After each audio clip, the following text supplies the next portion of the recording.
YCP అధినేత YS Jaganmohan Reddy మిడిమిడి జ్ఞానం అరకొర సమాచారంతో మాట్లాడడం మానుకోవాలని మంత్రి నాదెండ్ల మనోహర్ అన్నారు. కష్టించిన డబ్బుతో ప్రజా పర్యటనలు చేస్తున్న ఉప ముఖ్యమంత్రి పవన్ కళ్యాణ్ గురించి మాట్లాడే అర్హత జగన్ కు లేదన్నారు.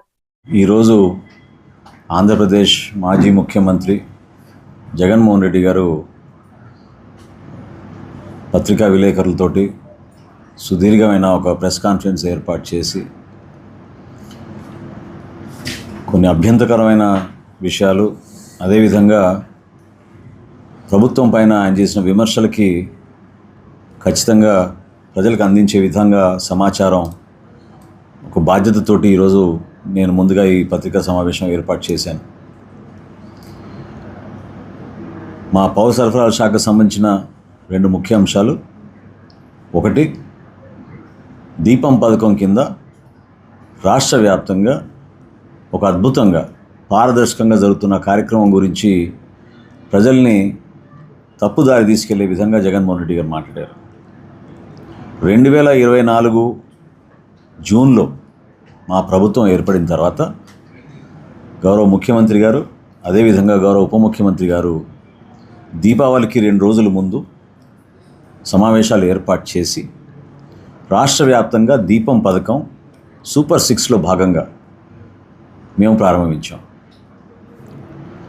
ప్రాథమిక అంచనాల ప్రకారంగా ఎవరైతే అర్హత ఉందో, అర్హత ఉన్న ప్రతి ఒక్కరికి ఈ పథకం అందించే విధంగా చాలా ట్రాన్స్పరెంట్గా కేంద్ర ప్రభుత్వంతో అనుసంధానం చేసుకుని, ఎందుకంటే ఈ 3 గ్యాస్ కంపెనీలు, భారత్ పెట్రోలియం కానివ్వండి, ఐఓసీఎల్ కానివ్వండి, హెచ్పిసిఎల్ కానివ్వండి, ముగ్గురితో అనుసంధానం చేసుకుని ఎక్కడ కూడా మధ్యవర్తులు లేకుండా పర్ఫెక్ట్గా జరిగే కార్యక్రమాన్ని మా ఎన్డీఏ ప్రభుత్వం సూపర్ 6లో భాగంగా ప్రారంభించినప్పుడు నవంబర్ 24లో మొదటి విడత 97,36,000 మంది లబ్ధిదారులు ఆ రోజున గ్యాస్ బుక్ చేసుకుని వినియోగించుకున్నారు. 764 కోట్ల రూపాయలు వాళ్ళ ఖాతాలకు జమ చేశాం. డెలివరీ జరిగిన 3 రోజుల్లోనే ఈ కార్యక్రమం అందించే విధంగా కేంద్ర ప్రభుత్వం సహకారంతో, ఎందుకంటే ఈ డేటా, ఈ సమాచారం కేంద్ర ప్రభుత్వంతో ముడిపడి ఉంటుంది కాబట్టి ఎప్పుడైతే లబ్ధిదారులు డబ్బులు కట్టి డెలివరీ అవుతుందో సిలిండరు, ఇమ్మీడియట్గా ఆ ప్రక్రియ ప్రారంభమై డెలివరీ అయిన 3 రోజులకి వీళ్ళ ఖాతాలోకి డబ్బులు జమ చేసే విధంగా ఆ కార్యక్రమాన్ని మొదలుపెట్టాం.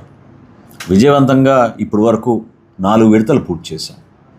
అంటే మా ప్రభుత్వం వచ్చిన 5 నెలలకే ఈ కార్యక్రమం ప్రారంభించి గ్యాస్ సిలిండరు సంవత్సరానికి 3 ఏదైతే మేము వాగ్దానం చేసాం సూపర్ 6లో భాగంగా, అది అందరికీ అందే విధంగా పారదర్శకంగా తీసుకుంటూ వస్తున్నాం. రెండో విడతలో 93,83,000 మంది లబ్ధిదారులు దీపం పథకం కింద గ్యాస్ సిలిండర్స్ బుక్ చేసుకున్నారు. వాళ్ళ ఖాతాల్లోకి 777 కోట్ల రూపాయలు రాష్ట్ర ప్రభుత్వం జమ చేయడం జరిగింది. మూడో విడతలో 94,81,000 మంది లబ్ధిదారులు ఈ గ్యాస్ సిలిండర్ బుక్ చేసుకుంటే వాళ్ళ ఖాతాలోకి 791 కోట్ల రూపాయలు జమ చేయడం జరిగింది. నాలుగో విడత డిసెంబర్ 25 నుంచి మార్చి 26 వరకు 92,28,000 మందికి 705 కోట్ల రూపాయలు మేము పూర్తిగా వాళ్ళ ఖాతాలకు జమ చేశాం. ప్రస్తుతం 5వ విడత జరుగుతోంది. ఇప్పటి వరకు 48 లక్షల మంది ఈ గ్యాస్ సిలిండర్లు బుక్ చేసుకుని వాళ్ళు వినియోగించుకుంటున్నారు. ఇది జగన్మోహన్ రెడ్డి గారు ఆశించినట్టు ఎక్కడో ఒక బటన్ నొక్కాం అనే కార్యక్రమం కాదు. ఇది చాలా పారదర్శకంగా అర్హత ఉన్న ప్రతి ఒక్కరికి, మనకున్న గ్యాస్ కనెక్షన్స్లో ఎవరైనా సరే, ఎవరికైతే తెల్ల రేషన్ కార్డు ఉందో, ఎవరికైతే ఆధార్ కార్డు ఉందో, ఎవరికైతే ఈకేవైసీ జరిగిందో, ఎందుకంటే కంపల్సరీగా ఈకేవైసీ జరగాలి, మీ ఖాతాల్లోకి డబ్బు వెళ్ళాలి. కాబట్టి ఈకేవైసీ జరిగిన లబ్ధిదారులందరికీ కూడా ఈ విధంగా పారదర్శకంగా ప్రతి విడత కూడా లబ్ధిదారులకు ఉపయోగపడే విధంగా తీసుకొస్తూ ఉన్నాం. ఈ మొదటి నుంచి ఈయన బాధ ఏంటంటే, బహుశా ఆయనకి తెలియదు ఈ వ్యవస్థ గురించి, ముఖ్యమంత్రిగా పనిచేశారు, ఈ లెక్కల్లో తేడా ఎందుకు వస్తుంది? ఈ రోజుకి మేము చెప్తున్నాం మా ప్రభుత్వం నుంచి అర్హత ఉన్న ప్రతి ఒక్కరికి దీపం పథకం కింద 3 గ్యాస్ సిలిండర్లు ప్రతి సంవత్సరం ఏర్పాటు చేసే బాధ్యత మా కూటమి ప్రభుత్వం తీసుకుంది. దానికోసం మేము కట్టుబడి ఉన్నాం. ఆ విధంగానే అందిస్తున్నాం. అరకొరగా ఇచ్చాం, కొంతమందికే ఇచ్చాం. అసలు రాష్ట్రంలో ఉన్న కనెక్షన్లు ఎన్ని కూడా ఆయనకి తెలియదు. కనెక్షన్లు ఉండొచ్చు 1,20,00,000, కానీ 1,20,00,000లో చాలామందికి డబుల్ కనెక్షన్స్ కూడా ఉన్నాయి. అందులో చాలామందికి అర్హత కూడా లేకపోవచ్చు. కొన్ని కమర్షియల్ కనెక్షన్స్ కూడా ఉంటాయి. వీటన్నిటిని ఆధారం చేసుకొని ట్రాన్స్పరెంట్గా ఎవరైనా సరే మీరు అప్లై చేసుకుంటే మీకు ఈకేవైసీ ఉండాలి, మీకు ఆధార్ కార్డు ఉండాలి, మీకు గ్యాస్ కనెక్షన్ ఉండాలి. ఈ 3 బేస్ చేసుకుని డేటా చెక్ చేసుకుని ఎప్పటికప్పుడు లబ్ధిదారులకు అందిస్తూ ఉన్నాం. కాబట్టి ఈతను చేసే ఈ ప్రయత్నం అది ఎందుకంటే గతంలో ఆయన చేయలేకపోయాడు.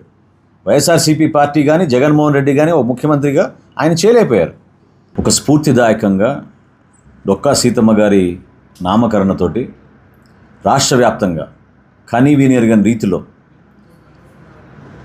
మన రైతాంగం ఇది మన బిడ్డల కోసం, మన భవిష్యత్తు కోసం, భావితరాలకు ఉపయోగపడే విధంగా మనం చేస్తున్న కార్యక్రమానికి మీరు సహకరించండి అంటే పొరుగు రాష్ట్రాల్లో 500 రూపాయలు ఎక్కువ ఇస్తున్నా కూడా ధాన్యంలో అది విస్మరించి మన రాష్ట్రానికి, మన పౌర సరఫరాల శాఖకి, మా కార్పొరేషన్కి ఏదైతే మేము ధాన్యం కొనుగోలు ధర కేంద్రం నుంచి వచ్చిన కనీస మద్దతు ధర ఉందో దానికే రైతులు వెచ్చించి 2,24,000 మెట్రిక్ టన్నుల ధాన్యం, fine quality rice, BPT, Sona Masoori మనకు అందించి రాష్ట్రంలో ఉన్న 41,000 ప్రభుత్వ పాఠశాలలు, 4,000 సంక్షేమ హాస్టల్స్కి 25 కిలోల బస్తాల్లో సూపర్ ఫైన్ క్వాలిటీ రైస్ ఈ రోజున మా శాఖ ద్వారా మేము అందిస్తున్నాం.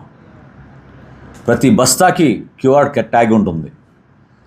పండించిన రైతు ఎవరు, ఏ గ్రామం నుంచి వచ్చింది, ఏ మిల్లుకి వెళ్ళింది, ఎక్కడ ట్రాన్స్పోర్ట్ అయింది, ఏ పాఠశాలకు వచ్చింది అనేది చాలా పారదర్శకంగా జరిగే విధంగా ఒక అద్భుతమైన క్వాలిటీతో మేము తీసుకొస్తా ఉన్నాం.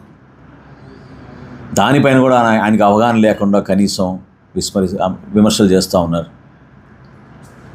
అర్థం చేసుకోండి. రైతులు చేసిన త్యాగాన్ని మీరు తక్కువ చేసే విధంగా మాట్లాడితే మాత్రం అది చాలా పొరపాటు. ఛాలెంజ్ చేస్తున్నాను నేను జగన్మోహన్ రెడ్డి గారికి. ఏ పాఠశాలైనా రండి మీరు. మధ్యాహ్న భోజన పథకం ఆంధ్రప్రదేశ్లో, భారతదేశంలో ఎక్కడ జరగని విధంగా అద్భుతంగా ఈరోజు మన బిడ్డల కోసం మనం ప్రతిరోజు కష్టపడి విద్యార్థుల కోసం అందించే మన సిబ్బంది అందరినీ కూడా మనం మనస్ఫూర్తిగా రైతాంగంతో పాటు మనం ధన్యవాదాలు తెలుపుకోవాలి. రాజకీయ కోణంగా చూస్తే ఈరోజు మరొకసారి పవన్ కళ్యాణ్